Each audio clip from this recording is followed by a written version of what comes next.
자, 그래서 오늘 원래 찬양에 대해서 설교를 하려고 15장을 준비했다가 6장으로 줄였는데 또 오늘 아침에 일어나면서 어제 왜 마음이 꺼림칙했는지, 뭔가 하나님이 원하는 오늘 우리가 함께 나눠야 될 말씀이 회개의 결과에 대해서 좀 마무리를 좀 짓기를 원하시는 것 같은 그런 마음이 주셔서 오늘 아침에 일찍 와가지고 갑자기 이걸 바꿨어요. 그래서 오늘 말씀의 제목은 회개의 결과, 본문 말씀은 신명기 30장 1절부터 10절 말씀입니다. 자, 그러면 신명기 30장 1절부터 10절까지 좀 길지만 함께 읽어보도록 하겠습니다. 다 같이 읽습니다. 내가 내게 진술한 모든 복과 저주가 내게 임함으로 내가 내 하나님 여호와로부터 쫓겨간 모든 나라 가운데서 이 일이 마음에서 기억나거든 너와 내 자손이 내 하나님 여호와께로 돌아와 내가 오늘 내게 명령한 것을 온전히 따라 마음을 다하고 뜻을 다하여 여호와의 말씀을 청종하면 내 하나님 여호와께서 마음을 돌이키시고 너를 긍휼히 여기사 포로에서 돌아오게 하시되 내 하나님 여호와께서 흩으신 그 모든 백성 중에서 너를 모으시리니 내 쫓겨간 자들이 하늘가에 있을지라도 내 하나님 여호와께서 거기서 너를 모으실 것이며 거기서부터 너를 이끄실 것이라. 내 하나님 여호와께서 너를 내 조상들이 차지한 땅으로 돌아오게 하사 내게 다시 그것을 차지하게 하실 것이며 여호와께서 또 내게 선을 행하사 너를 내 조상들보다 더 번성하게 하실 것이며 내 하나님 여호와께서 내 마음과 내 자손의 마음에 할례를 베푸사 너로 마음을 다하며 뜻을 다하여 내 하나님 여호와를 사랑하게 하사 너로 생명을 얻게 하실 것이며 내 하나님 여호와께서 내 적군과 너를 미워하고 핍박하던 자에게 이 모든 저주를 내리게 하시리니 너는 돌아와 다시 여호와의 말씀을 청종하고 내가 오늘 내게 명령하는 그 모든 명령을 행할 것이라. 내가 내 하나님 여호와의 말씀을 청종하여 이 율법책에 기록된 그의 명령과 규례를 지키고 내 마음을 다하며 뜻을 다하여 여호와 내 하나님께 돌아오면 내 하나님 여호와께서 내 손으로 하는 모든 일과 내 몸의 소생과 내 가축의 새끼와 내 토지 소산을 많게 하시고 내게 복을 주시되 곧 여호와께서 내 조상들을 기뻐하신 것과 같이 너를 다시 기뻐하사 내게 복을 주시리라. 아멘. 자, 오늘 제가 지금까지 뭐에 대해 설교했죠? 회개에 대해 설교를 했어요. 아멘. 그 이제 오늘은 그걸 마무리를 좀 하나님 짓기를 원하시는 것 같아요. 그럼 왜 회개를 해야 되냐? 회개해야 예수 믿고 우리가 구원을 받을 뿐만 아니라 땅에서도 회개하고 돌이켜야 뭐예요? 또 복을 받을 수 있습니다. 할렐루야. 자, 2절을 보세요. 오늘 신명기 3장 2절을 보면 너와 내 자손이 내 하나님 여호와께로 돌아와, 이렇게 말해요. 돌아온다는 말은 무슨 뜻이죠? 어디서 돌아온다는 거예요? 죄에서 죄를 고백하고 하나님께로 돌아오는 거예요. 아멘. 돌아오면 하나님이 어떻게 하시겠다? 그 아래 쭉 나와 있는 그런 복을 주시겠다, 그런 이야기입니다. 자, 그래서 또 어디 보냐 하면 9절을 보세요. 9절.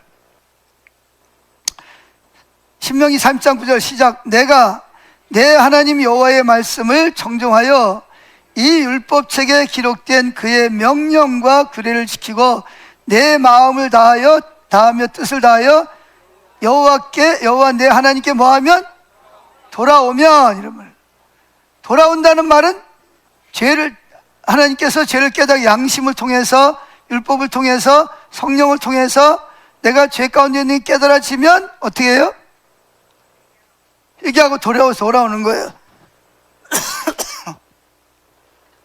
자, 이렇게 우리가 회개하고 돌아왔을 때 왜 회개하고 돌아와요? 왜 하나님 우리가 꼭 회개하고 돌아와야 되냐? 회개하고 예수 믿고 천국에 갈 뿐만 아니라 땅에 사는 동안에도 회개하고 돌아와야 뭐가 돼요?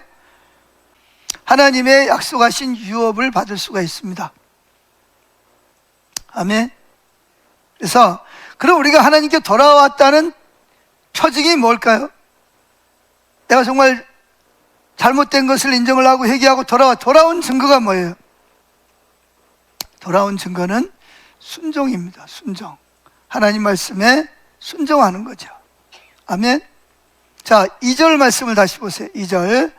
너와 내 자손이 하나님 여호와께 돌아와 내가 오늘 내게 명령한 것을 온전히 따라 마음을 다하고 뜻을 다하여 여호와의 말씀을 청종하면, 이렇게 말하고 있습니다. 그럼 하나님이 어떻게 한다?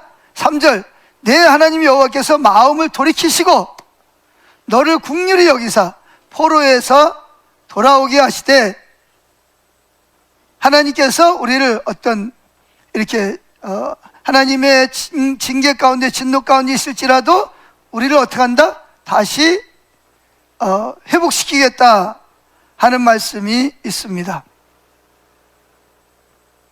자, 그래서 우리가 하나님 앞에 돌아와야 되는데, 우리가 이렇게 돌아왔다는 증거가 뭐냐? 마음 중심에서부터 하나님이 말씀하시면 제가 순종하겠습니다, 그런 자세를 갖는 겁니다. 아멘.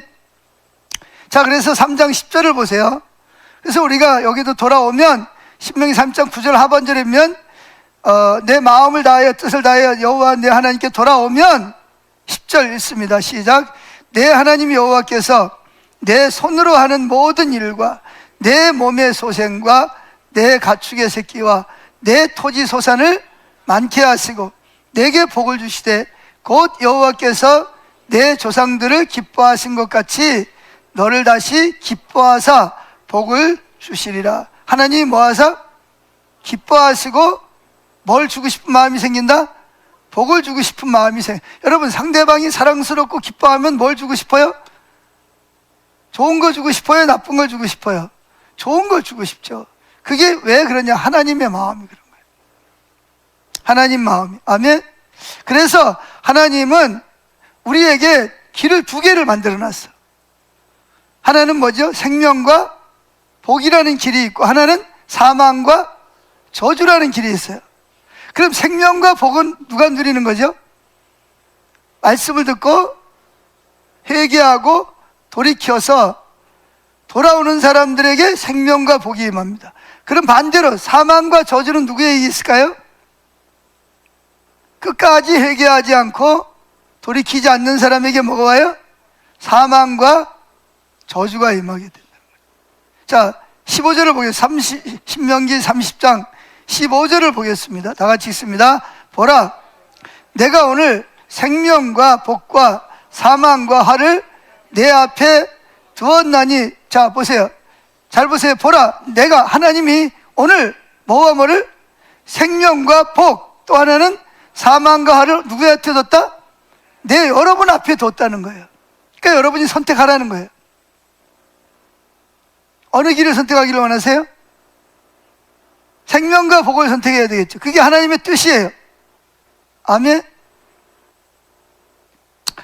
자, 그래서 16절을 보세요. 곧 내가 오늘 내게 명령하여 내 하나님 여호와를 사랑하고 그 모든 길로 행하며 그의 명령과 규례와 법들을 지키라는 것이라. 그리하면 내가 생존하며 번성할 것이요 또 내 하나님 여호와께서 내가 가서 차지할 땅에서 내게 복을 주실 것임이니라. 이게 바로 하나님이 여러분이 선택하기 원하는 생명과 복의 길입니다. 근데 또 한 가지 길이 있어요.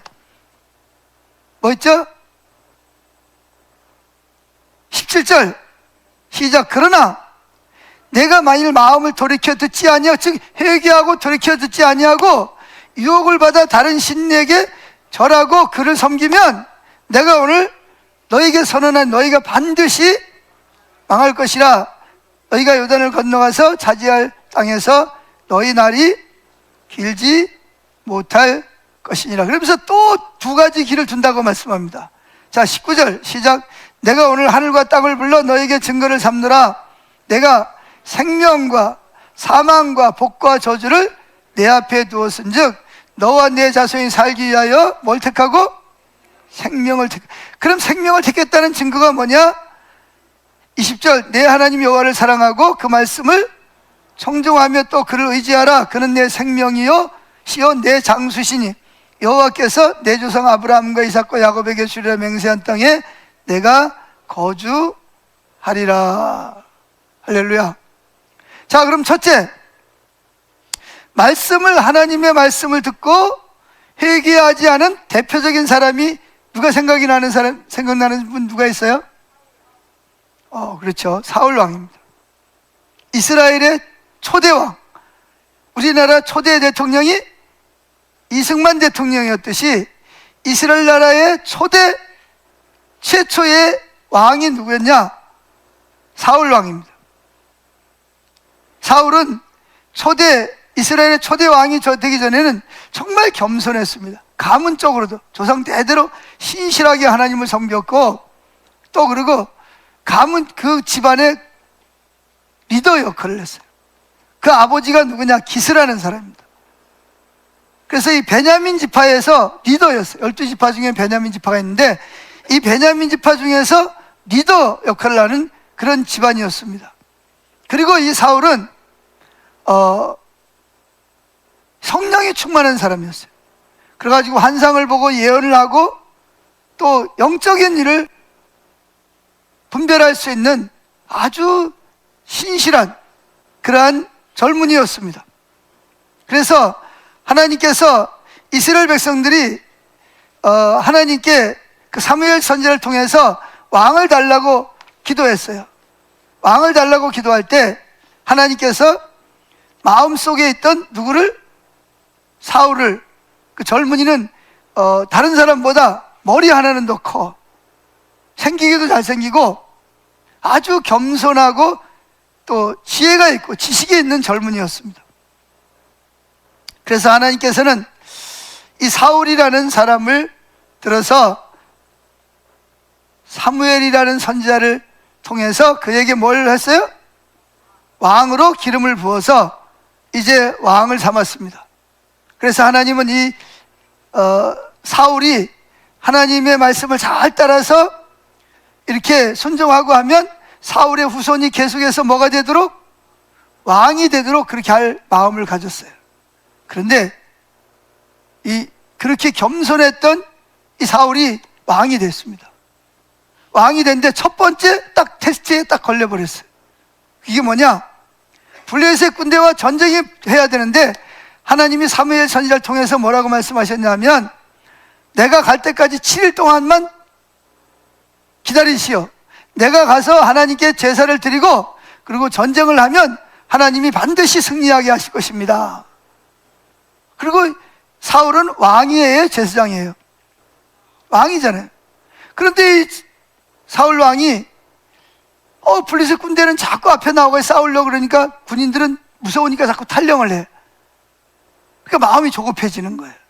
그런데 약속한 날짜가 됐는데도 불구하고 오겠다고 약속한 사무엘 선지자가 나타나질 않는 거야. 그래서 마음이 어떨까요? 마음이 조급한 거예요. 야, 이러다가 백성 다 도망가고 우리 패하면 어떡하지? 그래서 왕이 무슨 역할까지 하는 거야?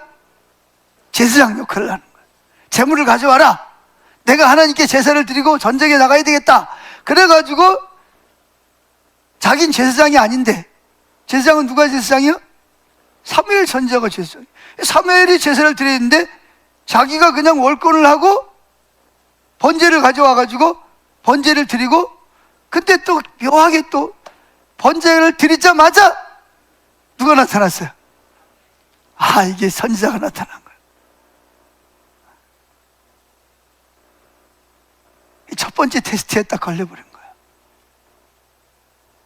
자기는 뭐라고요? 왕으로 세웠지 뭘로 세우지 않았어요? 선지자나 제사장으로 기름 붓지 않았단 말이에요. 근데 자기가 무슨 역할을 했어요? 제사장 역할을 했잖아요. 그래서 이제 사무엘 선지자가 와가지고 화를 냅니다. 아니, 내가 올 때까지 분명히 기다리라 그러지 않았냐? 왜 안 기다리고 당신은 왕으로 부름을 받았지. 당신은 제사장도 선지자도 아닌데 왜 제사를 지냈냐? 그러면 어떻게 해야 될까요? 여러분 같으면 그렇게 하겠어요? 여러분 같으면 얼마나 좋았겠어요. 그랬을 때 그냥 사울 왕이 사무엘 선지자님 죄송합니다. 내가 그냥 마음이 조급해가지고 내가 하지 말아야 할 짓을 했습니다. 용서해 주세요. 그렇게 하나님께 회개했더라면 어떨까요? 하나님도 그를 용서하시고 함께 하셨겠지, 그죠? 근데 회개를 안 한 것도 좋은데 변명을 합니다. 뭐라고 변명하죠? 쉽게 말하면 뭐예요? 내 입장 대보세요. 제사 안 드리게 생겼나? 이러는 거예요. 누구 입장 대봐라? 내 입장이 지금 어떤 입장인데? 지금 군인들은 지금 자꾸 지금 탈영을 하고 있고 내게 떠나가고 있는데 내가 언제까지 기다려야 됩니까? 그러면서 오히려 자기를 합리화시키고 오히려 문제가 다른 사람에게 있는 것처럼 자꾸 이야기를 하는 거예요. 하나님께서 마음이 어땠을까요? 내가 정말 이 사울을 사랑해가지고 영원한 그 자자손손이 이스라엘 왕으로 세우려고 그랬는데 하나님 마음이 굉장히 실망이 되는 거예요. 그런데도 하나님이 함께 하셔서 사무엘 선지자가 기도하고 블레셋 군대와 전쟁에서 어떻게 했을까요? 놀라운 승리를 거뒀습니다. 그래도 하나님의 영이 이 사울 왕과 함께 해가지고 늘 전쟁에서 승리하고 승승장구하면서 사울 왕의 왕위가 공고해지기 시작을 했습니다.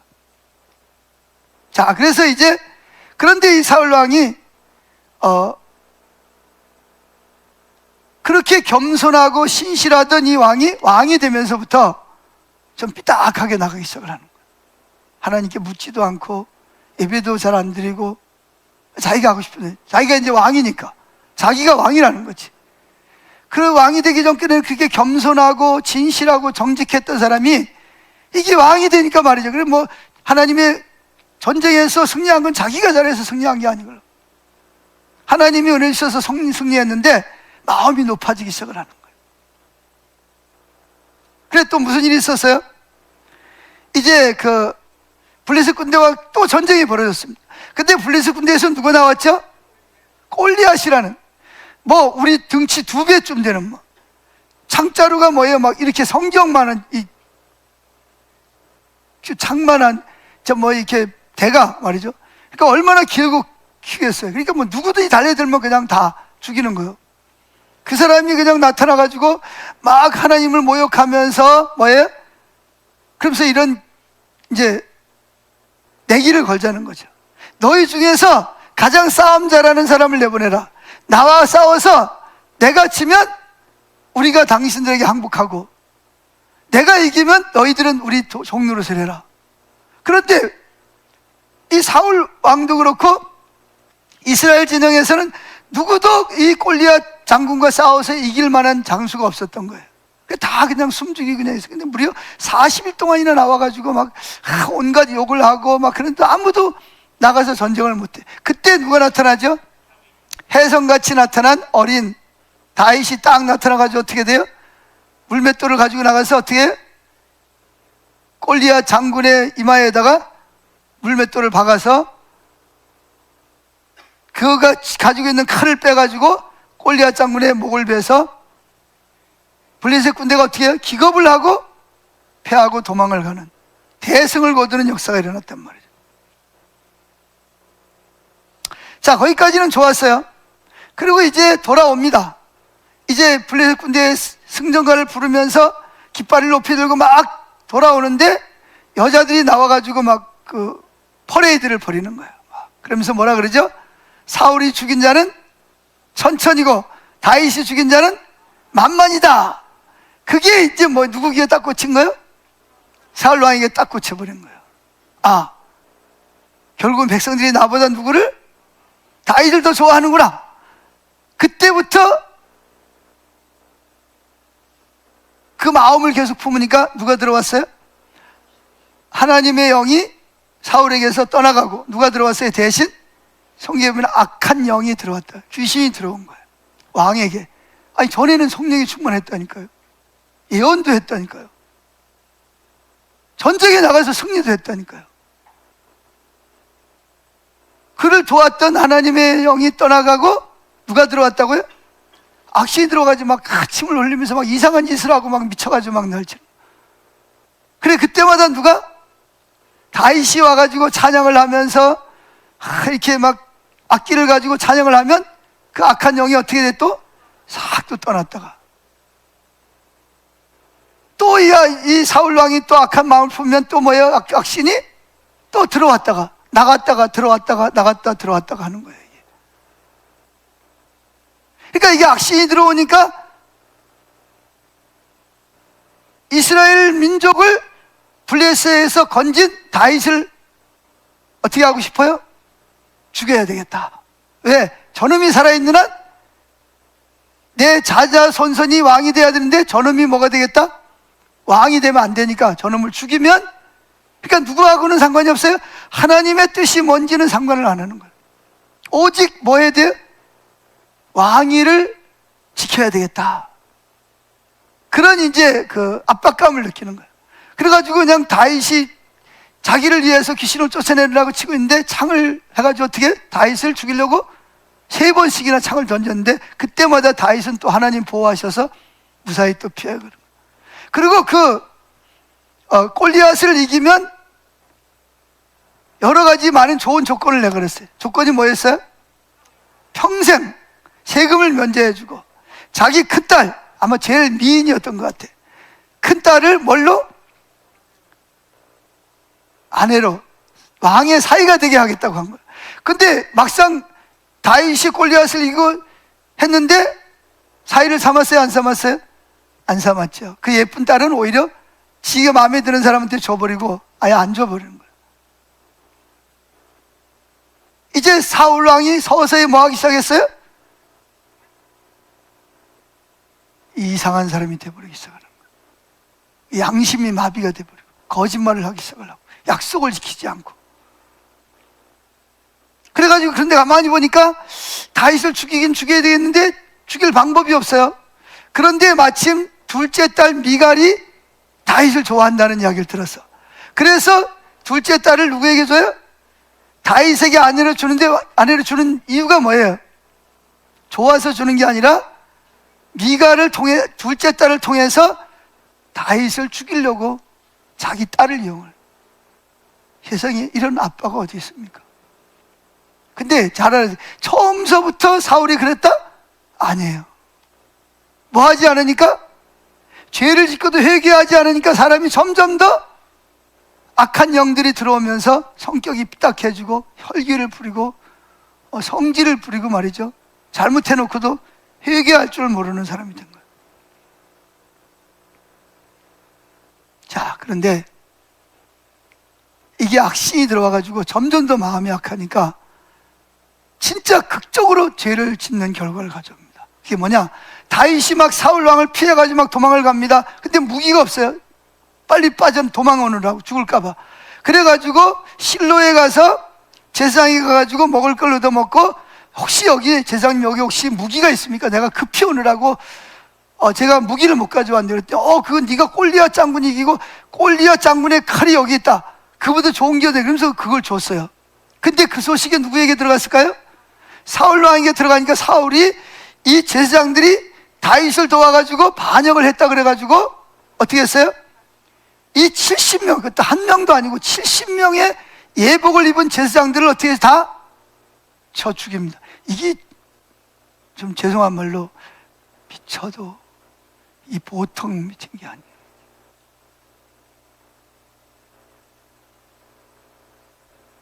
이 사람이 말이죠, 악해지려 들면 이 감당을 못하는 것 같아요. 어떻게 제사장들을 한 자리에서 예복을 입은 제사장 70명을 다 죽여버렸다니까.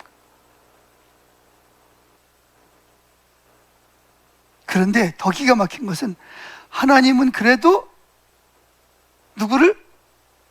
사울을 돌이키기를 원하시는 거예요.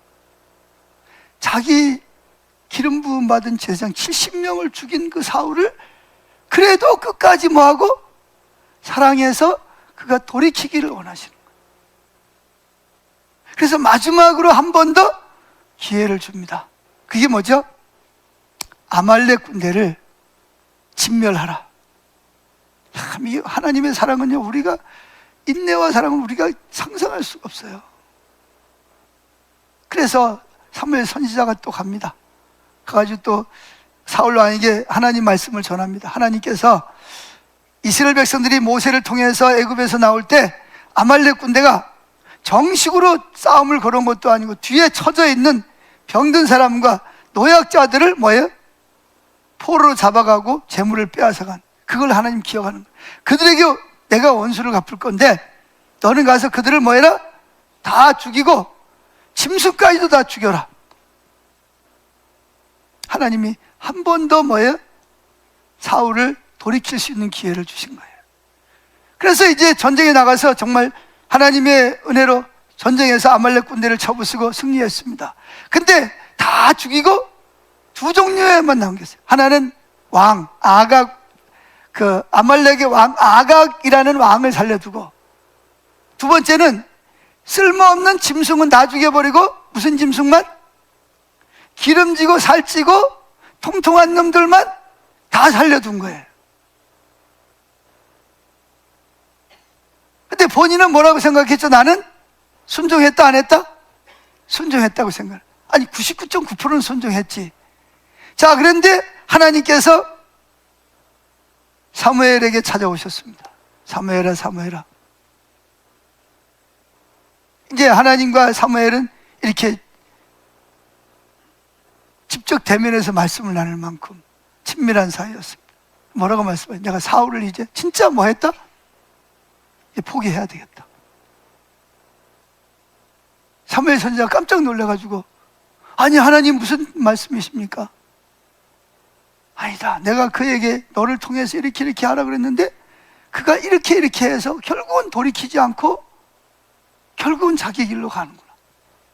그래가지고 사무엘 선지자가 자기 손으로 왕으로 기름 부은 사람이잖아요. 얼마나 마음이 아프겠어요. 막 밤새도록 막 웁니다. 하나님 한 번만 더 용서해 주시면 안 될까요? 하나님 한 번만 더 기회를 주시면 안 될까요?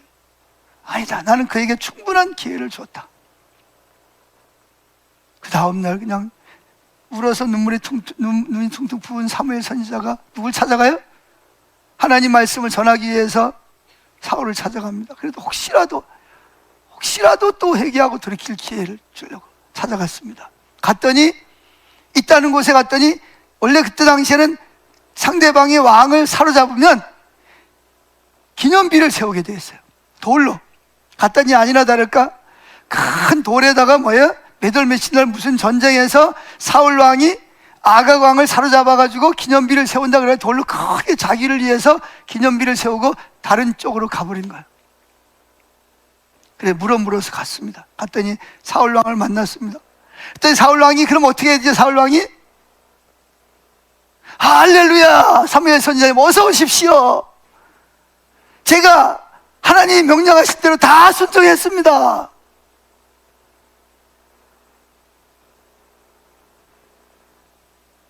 사람이요, 양심의 소리를 계속 거역하면 양심이 뭐가 돼요? 양심이 마비가 됩니다. 자기가 그런 죄를 저질러 놓고도 사무엘 선지자가 오니까 할렐루야, 사무엘 선지자는 복을 받으십시오. 선지자님이 나에게 말씀하신 대로 내가 다 뭐 했다? 다 순종했습니다. 그랬더니 사무엘 선지자가 너무 기가 막힌 거예요. 그래도 혹시나 잘못을 인정하고 하나님께 돌이킬 수 있지 않을까라고 마지막 기대를 가지고 왔는데도 사울 왕은 자기는 하나님 말씀대로 다 순종했다는 거예요. 그런데 그때의 사무엘 선지자의 무슨 소리가 들려왔죠? 귀에 짐승 우는 소리가 들려오는 거예요. 저건 무슨 소리입니까? 아, 저거요? 저거는요, 하나님께 제사 드리려고 살찌고 좋은 놈들 살려둔 겁니다. 지금 뭐 하고 있어요? 거짓말을 해도 지금 능청맞게 하는, 이게 양심의 마비가 되면 이렇게 되는 거 아세요? 사무엘 선지자가 이제는 정말 나도 어쩔 수 없구나. 그리고 드디어 하나님 말씀을 선포합니다. 하나님께서 당신을 겸손하고 신실해서 이스라엘의 초대 왕으로 세워서 지금까지 함께했는데 당신이 끝까지 뭐하지 않는다? 회개하고 돌이키지 않음으로 인해서 하나님이 당신을 버리기로 작정하셨습니다. 최후의 통촉을. 그러니까 사무엘 선지자는 얼마나 마음이 아프겠습니까? 하나님 마음은 얼마나 마음이 고통스럽게 찢어질 듯이 아프겠습니까?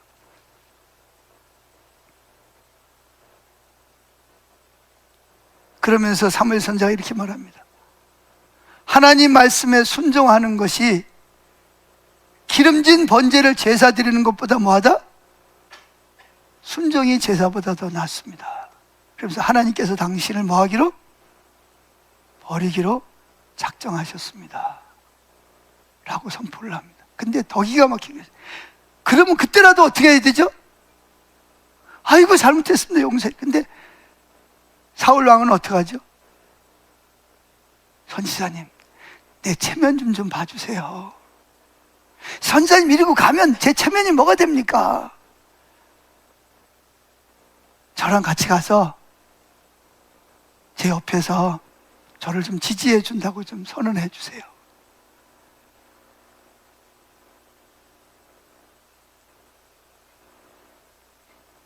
여러분, 이게 누구의 일 같으세요? 이게 우리도 그럴 수가 있어요. 우리도 마음이 강팍하면요, 이게 하나님을 떠나면요, 이게 쉽지 않습니다, 여러분. 그래서 결국은 사울이라는 사람은 진짜 비운의 사람이 돼서 그 이후에 블레셋 군대와의 전투에서 어떻게 돼요? 본인과 3명의 아들과 동시에 전사를 하는 그런 안타까운 일이 벌어집니다. 이게 뭐냐? 회개할 기회를 그렇게 많이 주었는데도 불구하고 70명의 제사장을 죽였는데도 불구하고 하나님은 그에게 그래도 그가 회개하고 돌이켜서 그가 심판을 받지 않고 회복된 사람이 될 수 있기를 위해서 아말렉 군대를 물리치고 회복시킬 수 있는 은혜를 주셨지만 그는 끝내 하나님께 돌아오기를 거절합니다.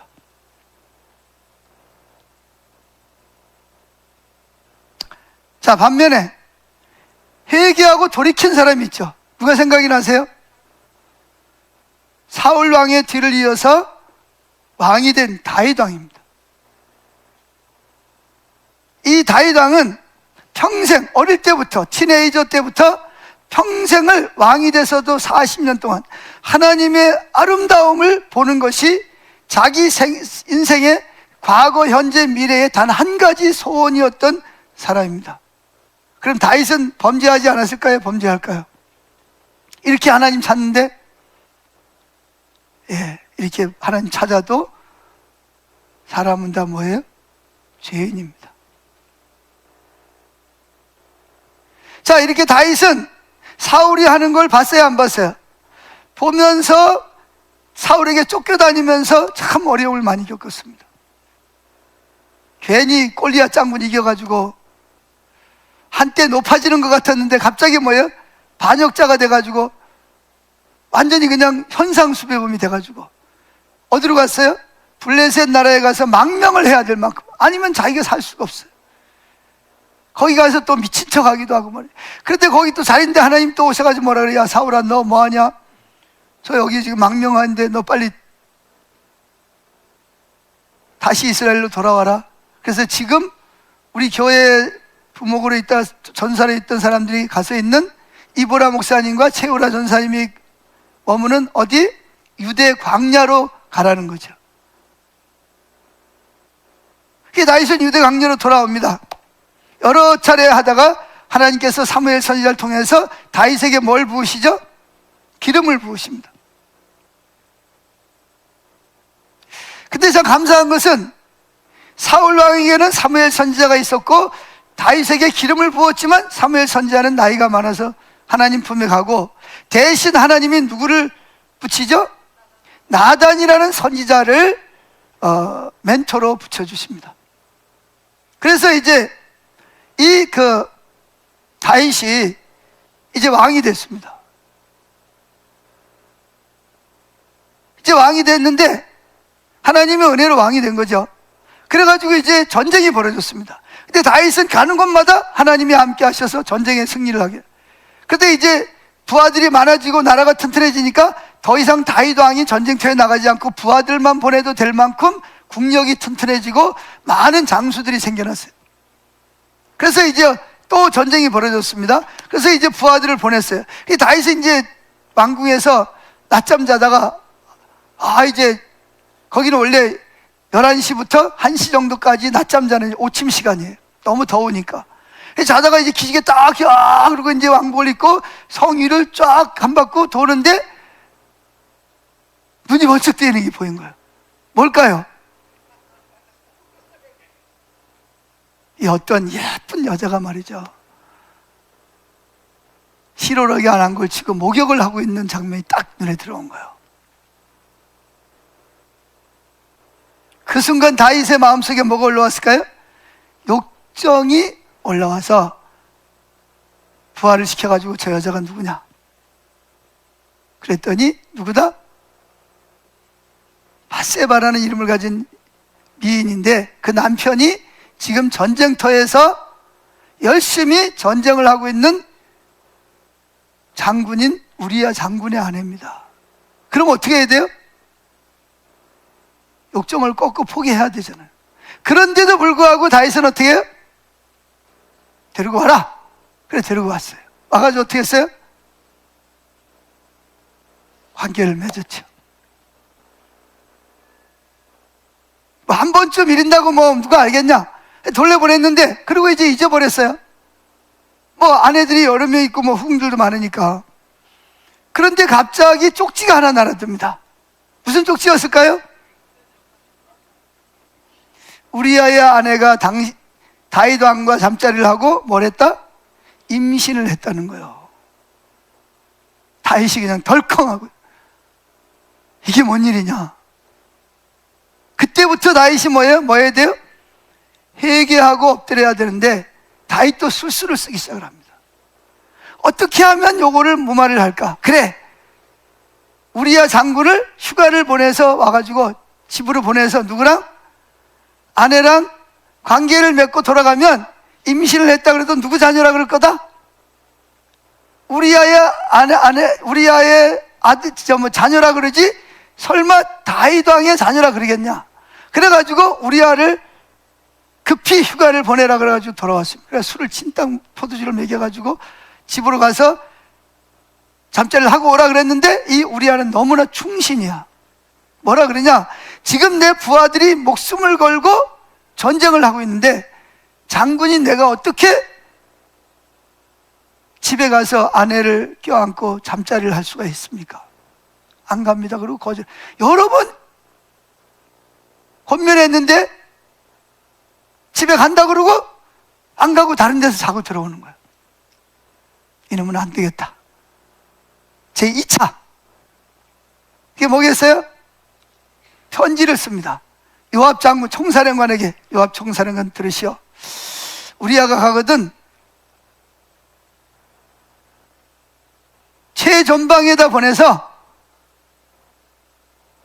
그로 이기에 처해 죽게 하고 당신들은 후퇴를 하시오. 그 편지를 누가 들고 가죠? 우리야 장군이 그걸 들고 자기를 죽이라는 편지를 들고 가는 거야. 가서 요압 장군의 딱지 요압이 오니까 기가 막히고, 이놈이 무슨 잘못을 저질렀길래 다윗같이 선하고 의로운 왕이 이를 죽이라 그러는가? 그래가지고 이제 요압은 다윗 왕이 시키는 대로 진짜 위험한 곳에 일부러 뭐야? 우리아와 그 장병들을 몰아넣고, 그리고 자기들은 싹 빠져나와서 결국은 거기서 뭐예요? 부하들과 함께 전사를 하게 만듭니다. 그랬으면 어떻게 해야 돼요? 양심의 가책을 느끼고 해결을 해야 되잖아요. 근데 또 해결을 안 해. 그리고 또 무슨 일을 해요? 임신한 여자를 자기 아내로 또 왕궁으로 끌어들입니다. 자, 그리고 이제 그러면서 시간이 지났습니다. 누군 다 알고 있죠? 하나님은 다 알고 있습니다. 지금 뭐 하기를 기다리고 있어요? 회개하고 돌이키기를 기다리고 있는 거예요. 이 다윗이 회개를 안 해. 그래서 하나님이 누구를? 나단 선지자를 부릅니다. 야, 나단 선지자야, 네가 아무래도 다윗에게 가서, 내가 너를 그의 멘토로 세웠으니까 네가 가서 그에게 죄를 좀 깨닫게 해야 되겠다. 뭐라 그럴까요? 이렇게 해라. 그래서 이제 나단 선지자가 다윗을 만나러 왔습니다.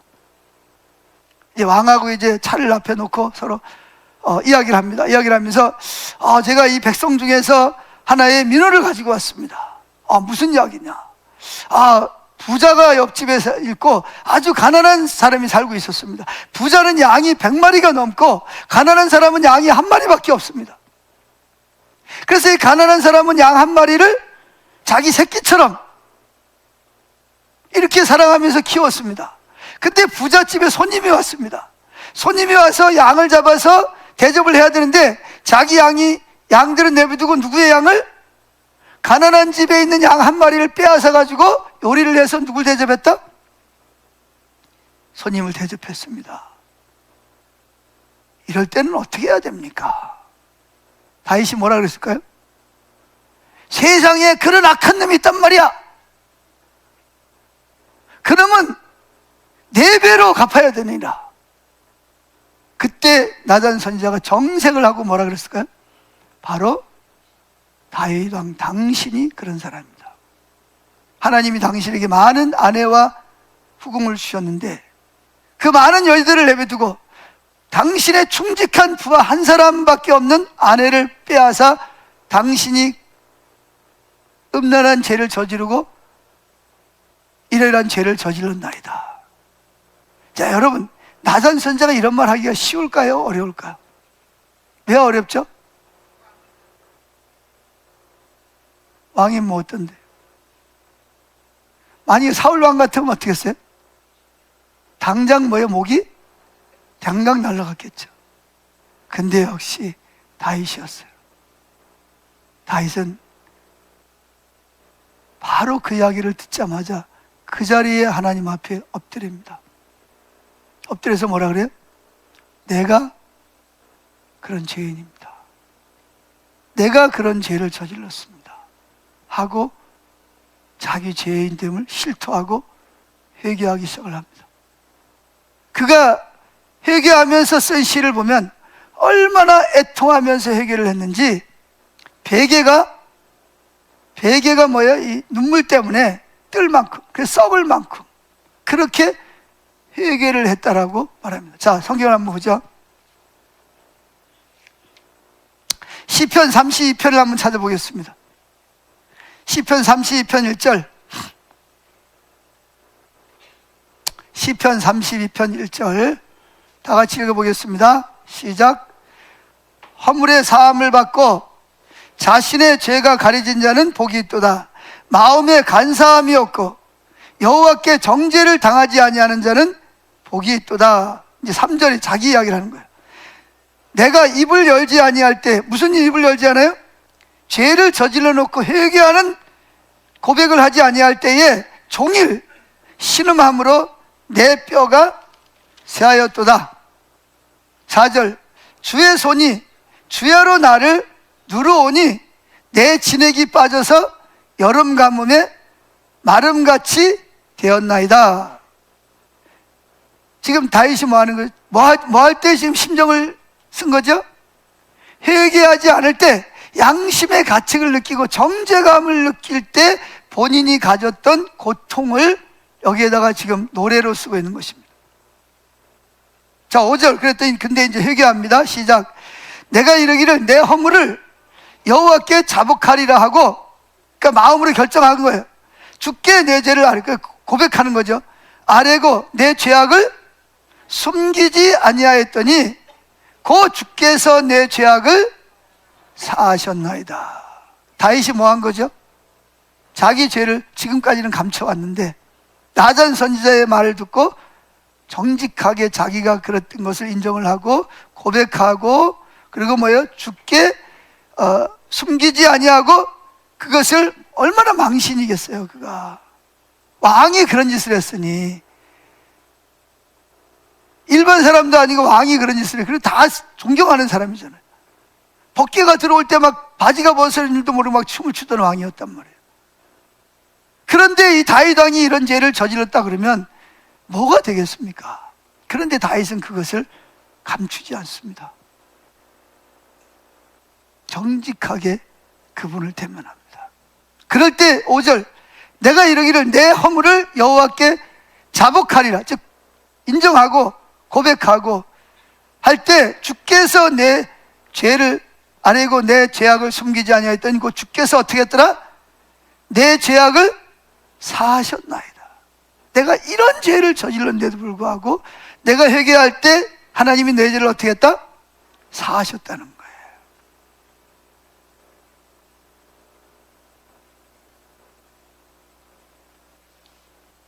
결국은 뭐 하는 사람이 산다?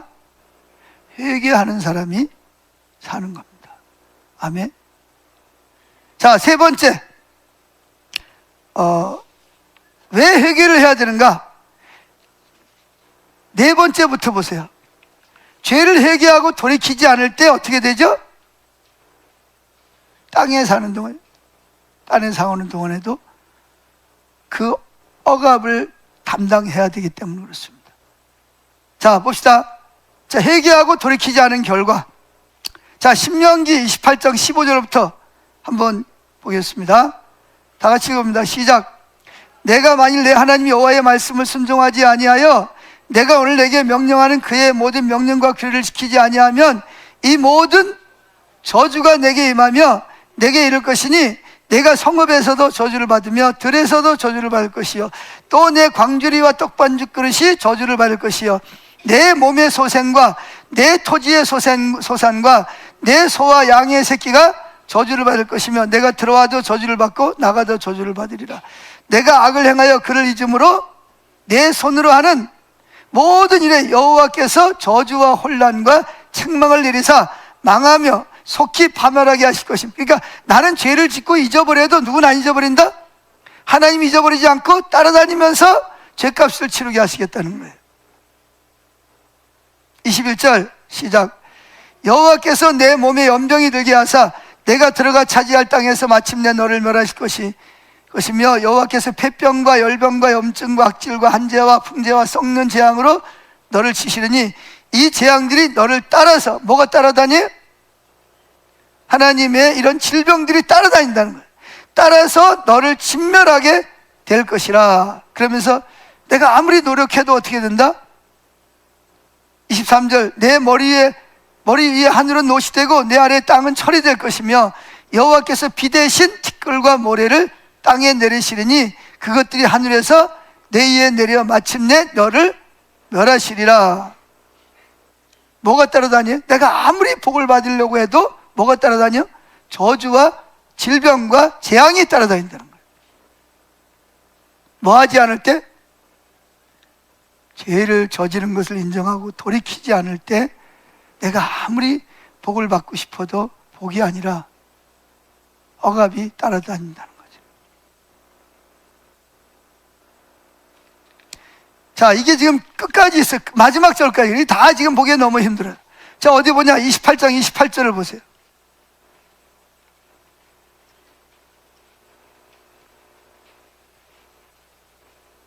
신명기 28장 28절 시작. 여호와께서 또 너를 뭐하는 눈과 미치는 눈과 눈 많은 것과 정신병으로 치시리니. 요즘에 무슨 환자들이 많이 나타나죠? 이 정신병자들이 많이 나타나요. 이 마약을 하고 말이죠. 이상한 가지고 미치는 사람들이 많은 거예요. 괜히 지나가는 사람 뭐예요? 자기하고 아무 상관도 없는데 칼 가지고 찌르고 엉덩이 가지고 때려서 죽이고 공원에 있는 여자들 겁탈하고 일반 정신 가지고는 할 수 없는 일들을 하고 있습니다.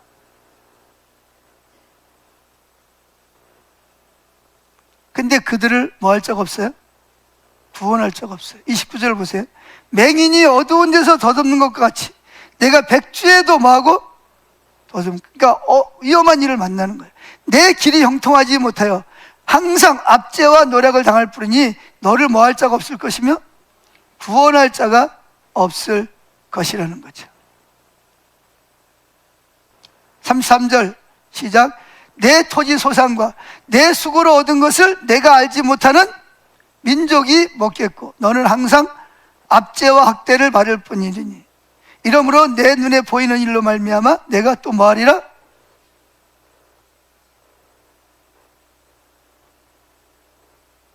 스트레스를 너무 받아가지고 환경 때문에 사람이 정신이 미쳐버리는 거예요.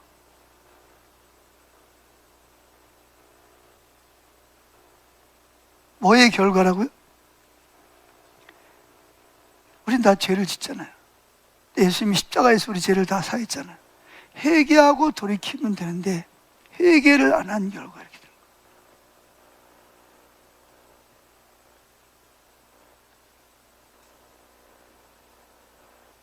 그래서 결국은 37절을 보세요.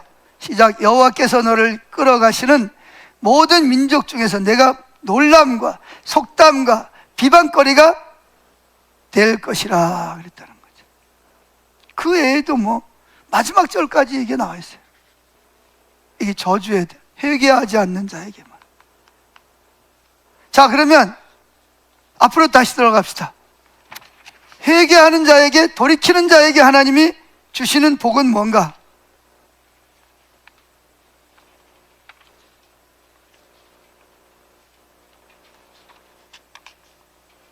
3번으로 봅니다. 3번.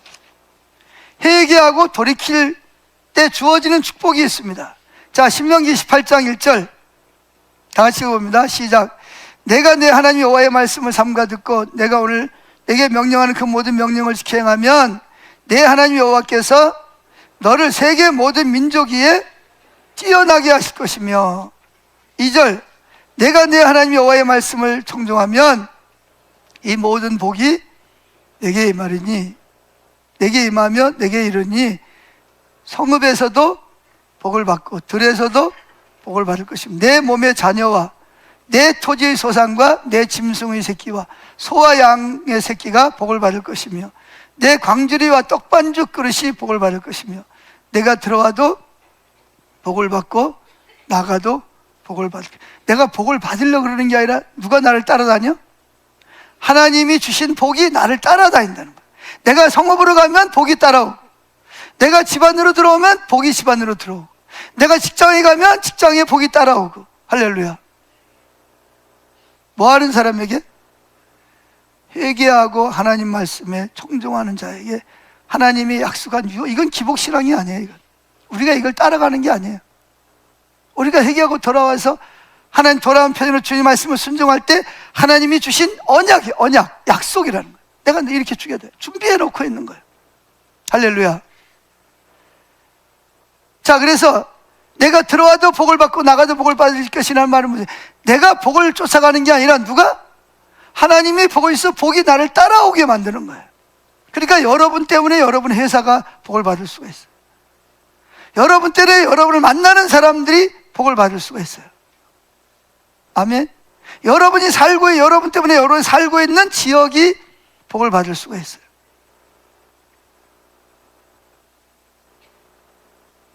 그리고 만약에 어떤 실제적인 전쟁이 일어났더라도 아니면 영적 전쟁을 하더라도 어떻게 된다? 자, 7절 읽어봅니다. 7절 시작. 여호와께서 너를 대적하기 위해 일어난 적들을 내 앞에서 누가?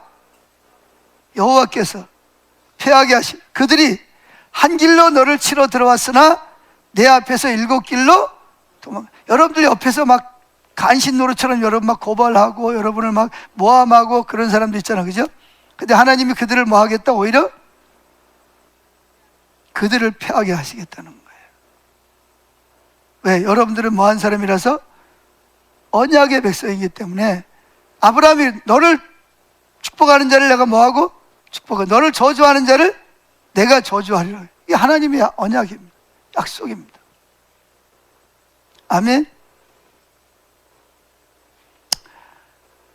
자, 그래서 거기 12절 말씀 보죠. 12절부터 마지막 절까지 한번 읽어보겠습니다. 시작. 여호와께서 너를 위하여 하늘의 아름다운 보고를 여시사 내 땅에 때를 따라 비를 내리시리니 내 손으로 하는 모든 일에 복을 주시리니 내가 많은 민족에게 구워줄지라도 너는 꾸지 아니할 것이요 여호와께서 너를 머리가 되고 꼬리가 되지 않게 하시며 위에만 있고 아래에 있지 않게 하시리니 오직 너는 내가 오늘 내게 명령하는 내 하나님 여호와의 명령을 듣고 지켜 행하며, 여기 보면 듣고라는 거, 듣는 게 중요한 거예요.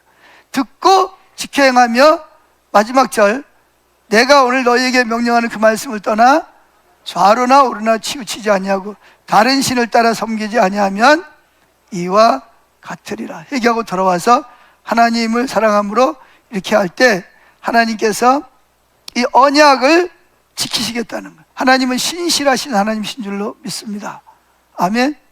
신실하신 하나님이 하신 약속은 반드시 그분이 지키시는 줄로 믿습니다. 아멘. 자, 그래서 이제 누가복음 16장 19절부터 31절에 있던 말씀을 마치는 거예요.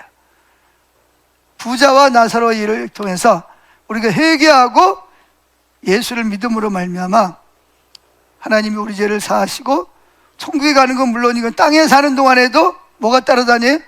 회개하지 않는 자에겐 뭐가 따라다녀요? 저주와 심판이 따라다니고, 회개하고 돌이킨 자에게 뭐가 따라와요? 복과 생명이 우리를 쫓아다니는, 우리가 쫓아다니는 게 아니라 하나님이 주신 복과 생명이 저와 여러분을 쫓아다니게 하시는 것이 하나님의 언약인 줄로 믿습니다. 아멘. 그래서 저와 여러분들이 양심을 통해서건 율법을 통해서건 성령을 통해서건 제가 깨달아질 때 뭐 해야 돼요? 빨리 회개하고 돌이켜야 됩니다. 속담에 그런 말이 있잖아요. 종기 오래 내버려도 뭐 안 된다? 잘 안 된다. 종기는 뭐 해야 돼? 빨리 종량은 빨리 끄집어내야 돼. 크건 작건, 그죠? 내버려두면 나중에 뭐가 돼? 암이 된다는 거죠. 빨리 끄집어내야 되듯이 이 죄라고 하는 것은 가지고 있으면 깨달아지는 순간 빨리 뭐 해야 돼요? 회개하고 하나님께 돌이켜서 주님의 품에 안기는 거예요. 우린 다 보세요. 사울도 그랬고 다윗도 그랬고 다 뭐 했어요? 정말 그들은 다 신실한 사람들이었지만 때로는 뭐예요? 일반 사람도 짓지 않는 죄를 짓는단 말이죠. 여러분들 평생 그런 죄 안 질 수도 있어요. 그러나 안 짓는 사람이 더 많을 수도 있어요. 그러나 이런 죄를 지은 사람들도 뭐 하면 진심으로 회개하고 돌이킬 때 하나님이 그 죄를 용서하시고, 여러분 다윗을 보세요. 이스라엘의 국기를 보세요. 국기에 뭐가 있죠? 별이 있어요. 그 별이 누구를 상징하죠? 다윗을 상징합니다. 그런 인간을 그건 우리 생각이고, 그런 죄를 저질러서 회개하고 돌이킨 다윗을 하나님은 뭐 하세요? 사랑하십니다. 그래서 마지막 때 뭘 일으킨다? 마지막 때 뭘 일으켜? 아모스 선지자를 통해서 예언한 게 뭐예요? 다윗의 장막을 일으키시겠다고 약속. 그만큼 하나님은 다윗을 뭐예요? 좋아하고 기뻐하는 사람입니다. 저와 여러분도 마찬가지예요. 마지막 때 저와 여러분 모두가 다윗과 같은 유업을 누려야 됩니다. 죄를 지어서도 뭐예요? 내가 죄를 지은 것을 인정하고 회개하고 주님 십자가 밑에 쏙 들어가면 주님과 나는 뭐예요? 다시 회복되는 거예요. 아멘. 다시 회복이 되는 거예요. 근데 그걸 안 하고 버티고 강팍하게 그러면 결국은 뭐가 되냐? 결국은 망하는 거예요. 결국은 망하는 거예요.